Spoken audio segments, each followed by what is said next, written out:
Jane Houng, thank you so much for being on the podcast today. Delighted to be here. Thank you so much for inviting me, Alisha. It's just such a pleasure. And I want listeners to know that you are up very late because you are in China. Yep, I am. So I'll try and, keep vibrant. But yeah, it's been another long day, but that's absolutely fine. I'm so grateful that you give me a chance to give voice to, what's happened in my life and what I'm doing. Yeah. Can you share a little bit about your story with us? Where do I start? Wherever you want. Wherever I want. Well, I've been based in Hong Kong since I was 28. And for a variety of reasons, it seems to be the place that I will remain based in. I've done a variety of work. I came out as a viola player, funnily enough, in the Hong Kong Philharmonic Orchestra. Both my parents were professional musicians, so I had a musical training.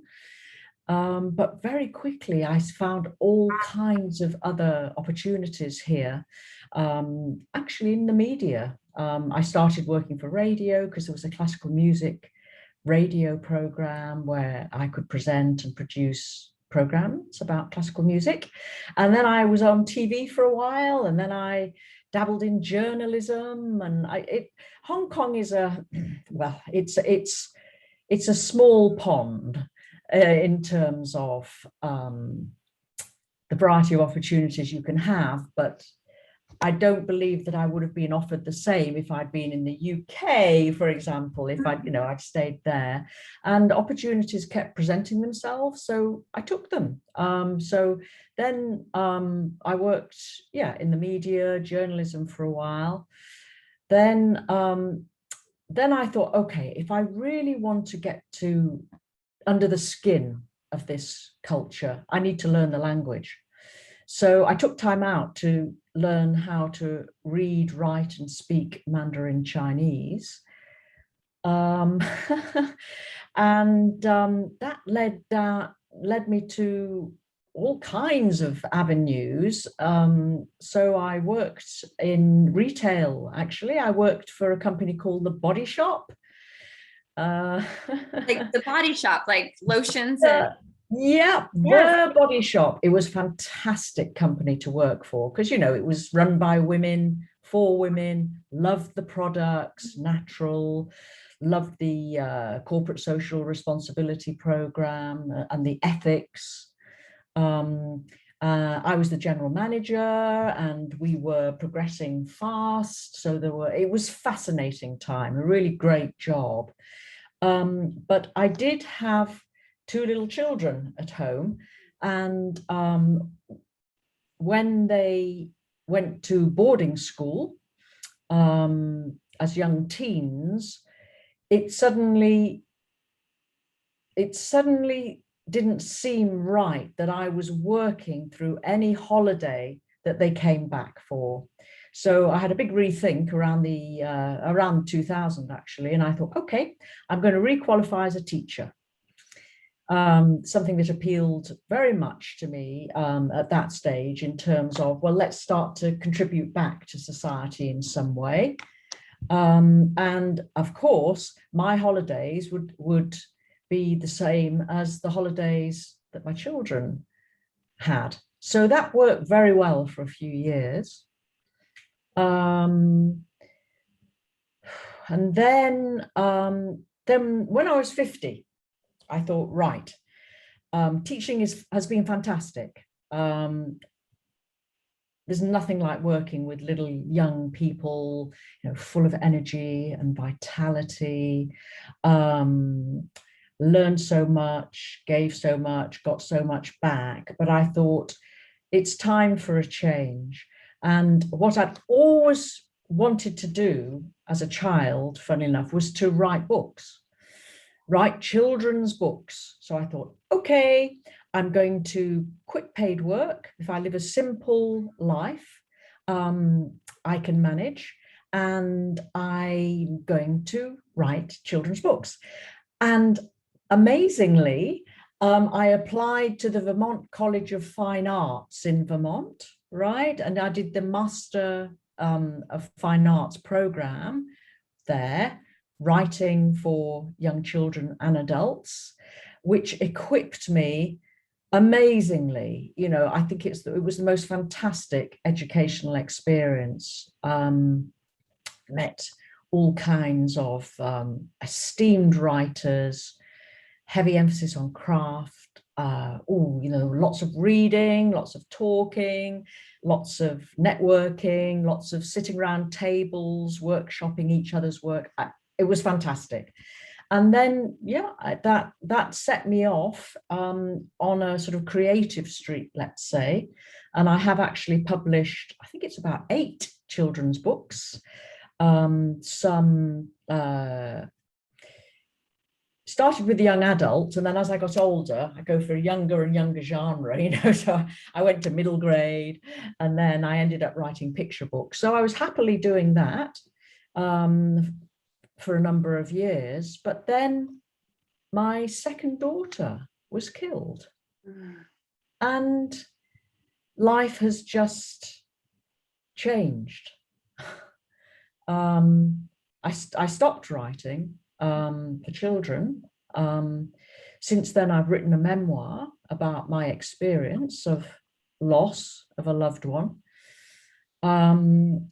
which I think was very helpful for me to get through, you know, the sort of traumatic loss. It was traumatic. She was murdered.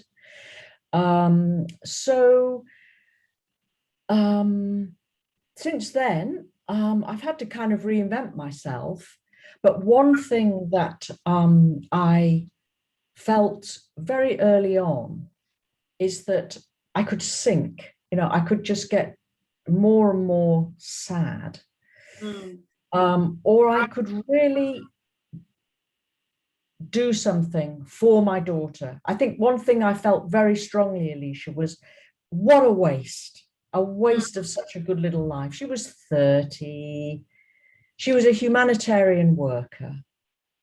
She was based in Lebanon, working for the British Embassy, and she was serving Palestinian and Syrian refugees. She loved her work. She was passionate about it. I never could quite understand how she just worked tirelessly, you know, with great joy. And she was so cruelly cut down. So I thought, you know, the way to stop myself sinking was to think, okay, what can I do to ensure that her life wasn't in vain? How could such an atrocity happen? How could one human being, you know, kill another? And that set me on a very different path. So since then, I founded a non-profit charity called Becky's Bathhouse, and I am continuing her humanitarian work. We offer, it's a wellness center that offers showers and hygiene products and basically a bit of love, tender loving care for refugees. Wow. And where is that located? Where is that based? It's on an island called Lesbos in Greece. Lesbos, why are you smiling? Because we pulled an oracle card yesterday that that talked about a poet who was Sappho? Yes. And we were learning about her, and she was considered the 10th poetess, and had celebrated women. And so it just seems appropriate and synchronistic that we are that it's located. I believe in synchronicities these days. Isn't that amazing? I must say it attracted me because I realized that Sappho had lived there and written her greatest poetry. Many people consider her like the mother of poetry. You know, she invented the form.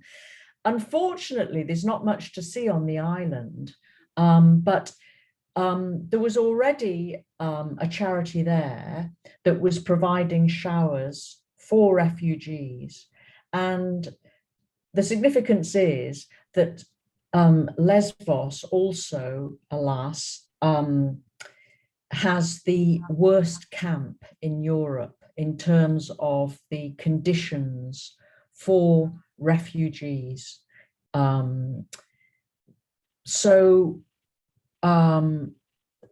Also at the time, it's about 2.5 years ago, most of the refugees were Syrians. And Becky, my daughter, was working for Syrians. There are a lot of Syrian refugees in Lebanon. So, yeah. Greece too, and where, yeah. What makes you say that? Just a lot of the reporting that I've heard on NPR, they've talked a lot about the camps on the beaches of Greece. Yeah, so those photos you saw of dead babies, right, being washed up, that is on Lesbos. That is just like 5 minutes away from where Becky's charity is. Yep. And the camp is atrocious. You can't believe how bad it is. We look after women and children, and they come and they get, as I say, they get a little bit of tender loving care, hot water in wintertime and cool water in summertime, heat in winter, cool drinks in summertime. It's quite simple things, but they have nothing. And probably safety too. That's very interesting you say that, because as time has gone on, the women voice their appreciation for a quiet, safe space. It's very important for them. Many of them have had the most appalling traumas in crossing over from Turkey. It's the close, why they end up in Lesbos is that a lot of them are Middle Eastern, and increasingly now we get a number of Africans who come a slightly different route. But basically, historically, most of the refugees came through Turkey, because you can get on a boat, and of course it's illegal, and 20 minutes later, if it's a good sailing, and the weather is clement, they arrive on Lesbos. Yeah, I have so many questions for you about so many different aspects of your story, and I want to come back to Becky's Bathhouse because I want to start kind of at the beginning of your story. And I'm curious, so both of your parents were musicians? Yes. Classically trained. Did you grow up in a household that appreciated and lauded creativity? Very much. I had a very liberal education. I've come from a totally non-materialistic family. I studied music at Cambridge University. I went on the kind of academic side because I realized that I didn't want to be a performer myself, and my talent was limited. But I'll never forget, I'm ashamed to say, but age 21 at Cambridge, there was a party, and one of my girlfriends brought her boyfriend, and we were talking about what we're going to do when we graduate, and her boyfriend said, "Oh, I'm going to be a businessman." And I turned around and said, what do you do? What business? What's that? Almost. I was so naive looking back. That was my background. Yeah. Well, you said that you had to kind of reinvent yourself. Yeah. Once your daughter passed away, but the story that you tell, it sounds like you've always been good at that. I think a positive spin on that is I embrace opportunities, but some people would say I've been rather opportunistic. But there were just so many different opportunities in Hong Kong, small place, you know, a British colony. Now, of course, it's not anymore. It's very much Chinese, but there were opportunities. And here's one thing. Okay, this is possibly why you asked the question you did. I think the discipline of music, we had to practice 3 hours a day. It actually has given me an ethic for sort of hard work and patience, right? You can't just play a musical instrument brilliantly in a couple of weeks. It takes years. So that has kind of given me the perspective that, look, if an opportunity presents itself, why not go for it? But you have to work hard. You know, you might not get the results immediately. So I think, yeah, that's one reason why I have jumped a little bit from, let's say, career to career, really. Well, no, it's interesting. Listening to you, what I heard you saying in all of that is that you're a woman who knows how to listen to your intuition. And you're a woman who is able to embrace and adapt when it's needed. And I'm curious about what the foundation of living in a home that valued creativity, yet getting that discipline, like you said, creativity at that level requires discipline, service. Yes. And I'm wondering how you feel like that foundation helped you learn to listen to that intuition. If it did, you might not see it that way. I think it did, in terms of, I'm always looking for new experiences, and experiences where I can develop myself. One thing I should say is music has always been a part of my life. As a viola player, I started off in the orchestra, but then I quit after a couple of years. But I've always had freelance work. So I've always had that musical outlet. And the great thing about music is that I've met people from all levels of life. And also, being in a foreign country, it doesn't matter that we don't have to talk very much, because we're playing music together. Yeah. And that transcends, right? I mean, it transcends language. Absolutely. And certainly to get through my grief, I found it also really helpful. Because what can you say? You know, what can you do? So I found myself naturally listening to music, listening to the music written by the most inspirational people. I found myself wanting to read poetry. I did reach to, let's say, the higher arts, to kind of get to not particularly express myself, but to listen and read words and listen to music that actually expresses pain, you know, indescribable pain.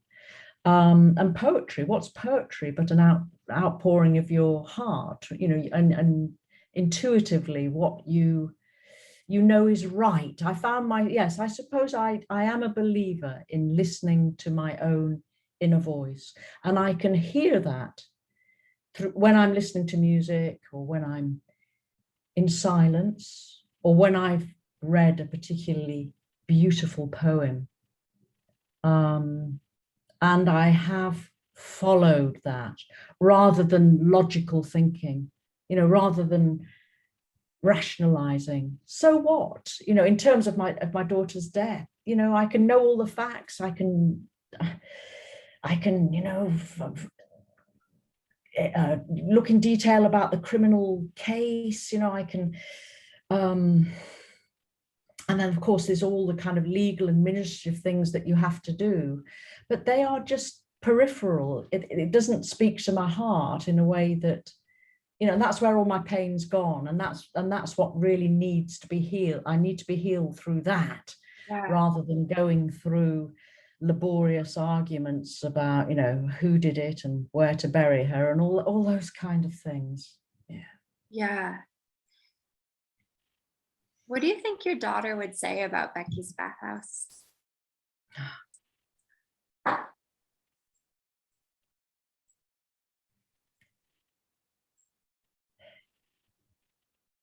think she would cry and laugh at the same time. I have a fabulous group of young women. I couldn't be doing this without people who have reached out. Young people. I've learned so many things since my daughter's death. Actually, I've learned about people who are so much more giving than myself. People who devote their life, to charitable works, for trying to make the world a better place. That's what my daughter was doing. So the fact, if she could see, and maybe she can, because this is the weird thing, Alisha. Okay, I'll say it and then I'll go. But the women that work and volunteer there, they believe that Becky's spirit is around. They say that. Believe it or not. No, I'm a believer in science, and I'm a believer that our relationships with people live on past the physical. And so I'm sure that's true. Well, I believe it's true that love never dies. People do. And if I'm thinking I'm keeping my daughter's spirit alive because I loved her so much, because I love her, keep it in the present tense. Yes. Then look, it's magic to me. It's just the medicine I need. It really, really helps me. So the girls I've got, they wouldn't mind being called girls. They'll probably listen to this if I tell them, but that it's on. But look, this I love it. There is at the moment there is a Canadian girl in her 20s. There's an English girl in her early 30s. There are 2 ex-refugees from Iran. Actually, one's got asylum, one hasn't. And we've done a lot of work trying to get the one who hasn't got asylum the right to live there, and her family. She's got a wonderful family, and an Iraqi woman. So we've got 5 of them. That's the core team. And they work tirelessly. And they are driven by our mission, really, which is to continue Becky's spirit by doing the kind of work that she was doing, humanitarian work for people who are so much worse off than us. Wow. That's real. Thank you for sharing that. I could. Yeah. Are you a mother? I'm not a mother, but I understand grief, and maybe not the depth of grief that you've experienced. I don't know what it would feel like to bury a child. But I've had the experience of people close to me passing, and in that I've learned that there are gifts of grief. Would you agree with that? Can you talk a little bit about what your experience of that has been like? Right. Well, I believe that trauma traumatizes or transforms. Yeah.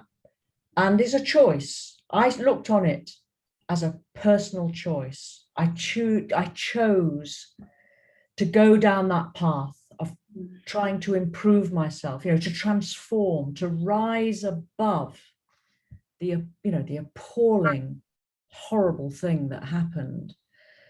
And I think there are many blessings from a broken heart. I think you can learn a lot. I have. What's important, what's not. When the chips are on the table, when something like this happens, it's like, well, actually, what am I going to do with my life now? I've got my life. Yes. She hasn't.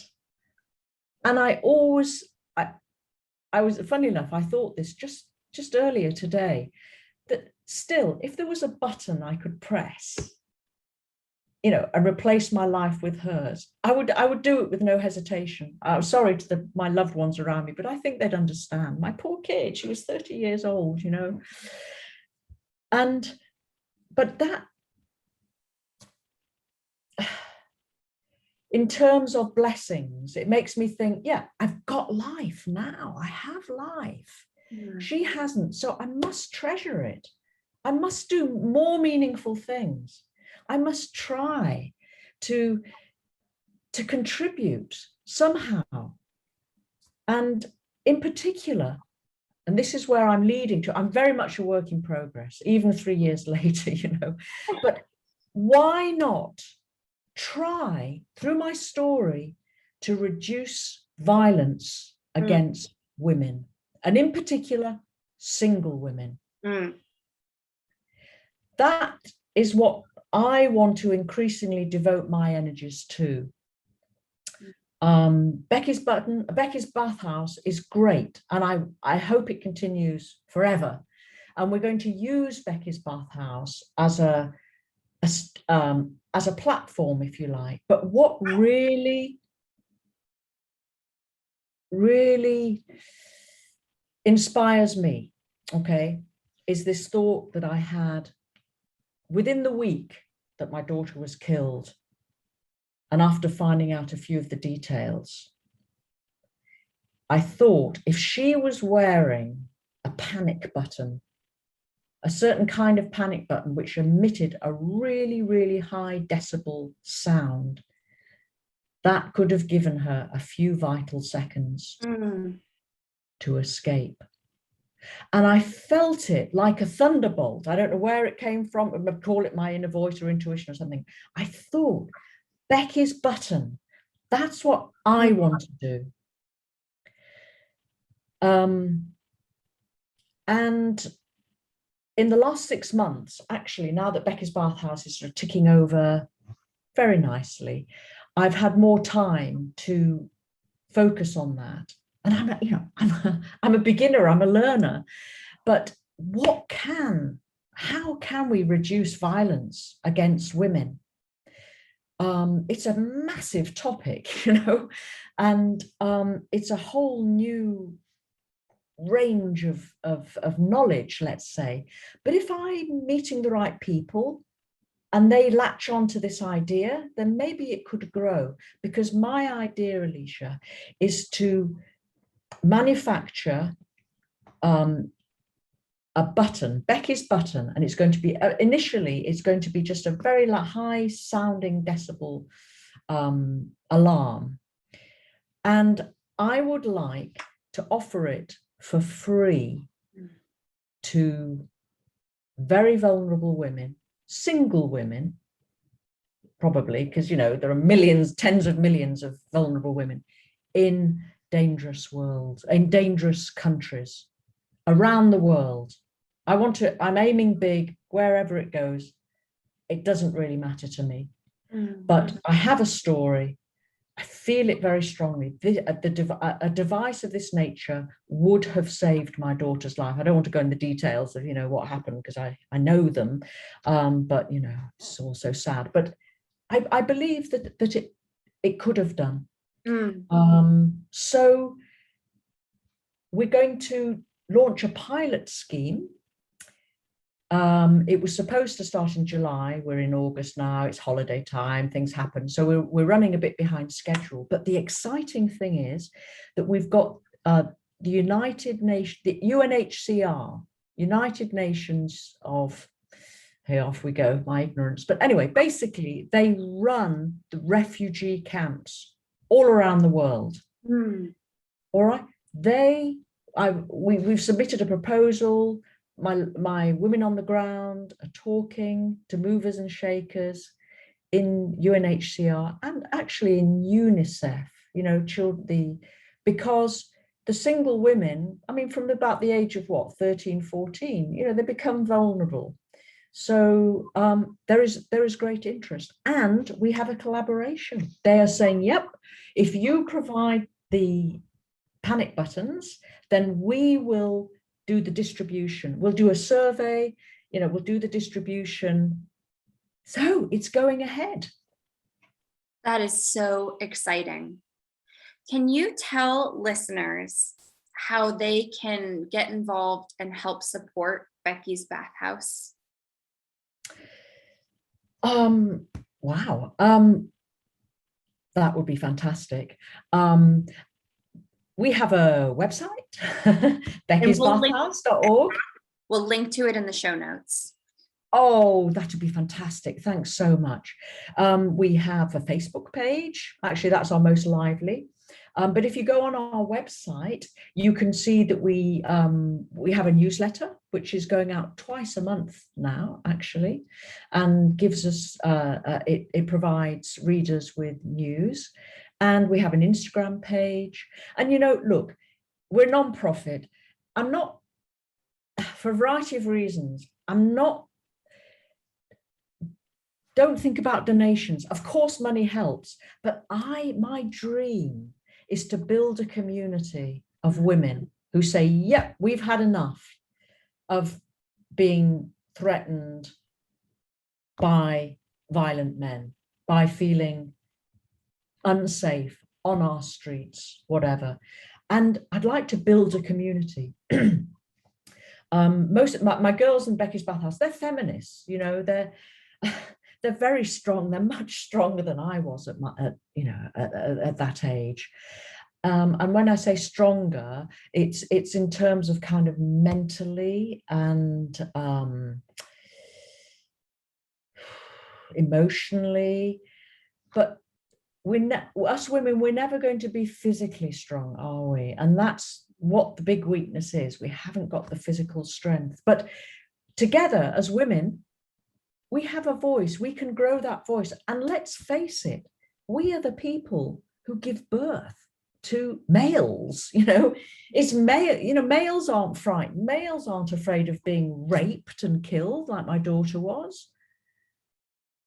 Women are. So we give birth to these boys. So please, mothers, think, what are you saying to your sons?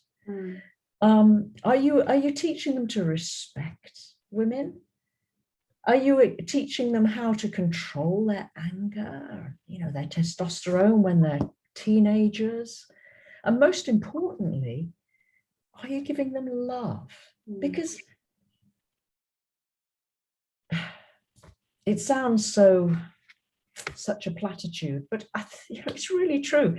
How can a man kill another woman if he loves his mummy very much, and he, or his sister?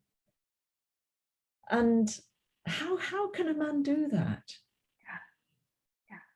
I think the kind of men who do that, it's a cry for love. Yes. Is it not? Absolutely. I have very liberal views, actually. I do believe in, again, in terms of being able to move on, just compassion. So that killer, not only is he ruined my family, well, I'm trying that, that he doesn't destroy me too, but what about his family? Right. It's just so destructive. It's so damaging. So a family unit, a strong family unit where we're all loving, caring, supporting each other. Oh, I'm beginning to blab a bit, but no, I 100% agree with you. And in closing, I'm wondering what else you would like us to know about grief, about Becky's Bathhouse, about creativity, anything you'd like to share. Oh, Alisha, I think it's this.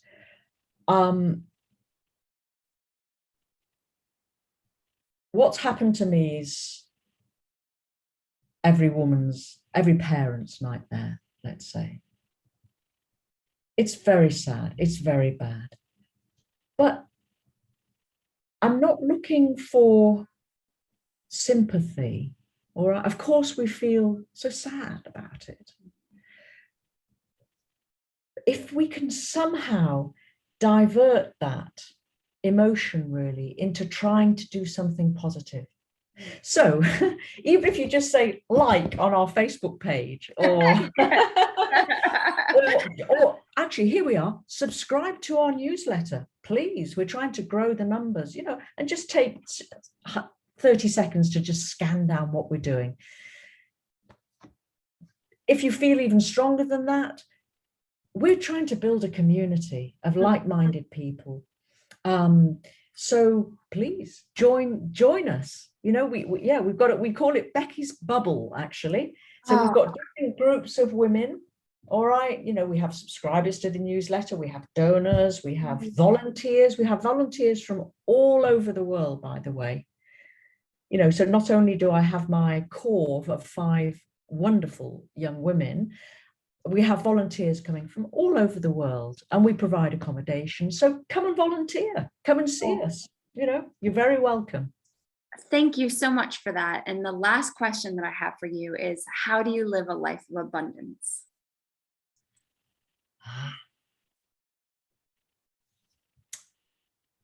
By believing in abundance, by believing, that if you connect with that higher power, with that inner voice, which I believe, this has been a spiritual journey as much as anything else, which I believe is the divine in all of us. Yes. We listen to that, and then